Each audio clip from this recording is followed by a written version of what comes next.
This is the story of New Orleans Metz gang, a notorious drug ring founded by Glenn Metz and his brother Cordell Metz. Glenn Metz is currently serving life in prison. From 1985 to mid-1992, the Metz gang distributed approximately 1,000 kilos of cocaine in New Orleans metropolitan area in furtherance of conspiracy, committed murders, attempted murders, and other violent crimes. In 1993, Metz, his wife, and several of his henchmen were convicted and charged in a 22-count indictment with various charges arising from narcotics conspiracy. In 2016, President Barack Obama commuted the life sentence of Danielle Metz, wife of Glenn Metz. When crack cocaine took root in New Orleans in 1987, it seemed to spawn a pattern of crime as hyperkinetic and unpredictable as the drug itself. Dealers moved onto the street corners as fast as others were arrested or killed. Alliances formed and dissipated from one big sale to the next. Profits evaporated in thin smoke of overnight addiction. Glenn Metz crew was the first organized drug gang in the city has had besides Sam Scully's crew. After Sam Scully was gunned down in the Callio projects in 1987, the drug market in New Orleans exploded in violence and mayhem. Metz crew had dominated narcotic sales in several public housing complexes in 1985, maintaining power by killing anyone who dared to compete.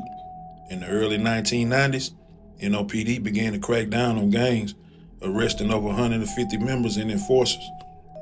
In 1992, enforcer Derek Mahomes broke out of a Louisiana training institute in Monroe.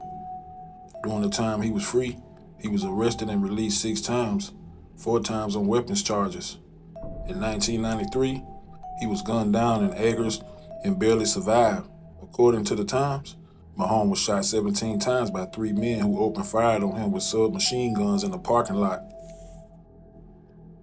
Following a trail of tips through rural Mississippi in January 1993, federal authorities tracked down and arrested the last fugitive, Danielle Metz, at an apartment complex in Jackson, Mississippi.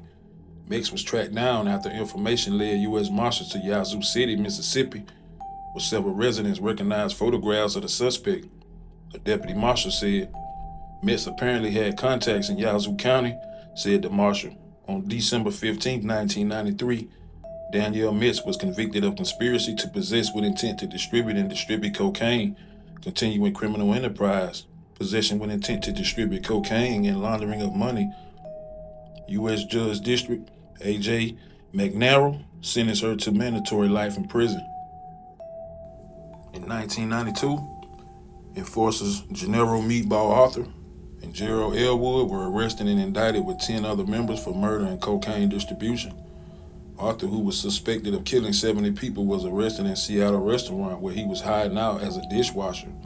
A spokesman for the U.S. Marshal Service said Arthur is believed to have been hiding out in Seattle for 2 to 3 years.